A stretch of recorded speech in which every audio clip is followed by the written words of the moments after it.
आज हमारे साथ खड़ी है गाइस BMW की R1300 ट्रॉफी। ये एडवेंचर बाइक है। 30 लीटर का इसका टैंक मिलता है आपको, 145 bhp की पावर और 149 न्यूटन मीटर टॉर्क मिलता है। सिंगल साइड स्विंग आर्म मिलता है इसमें आपको, प्लस ये देखो बॉक्सर इंजन के साथ मिलता है आपका। 1250 सीसी वाला नहीं है, ये 1300 सीसी की बाइक है।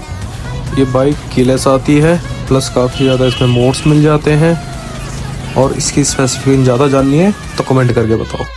तब तक के लिए like, share and subscribe. Bye.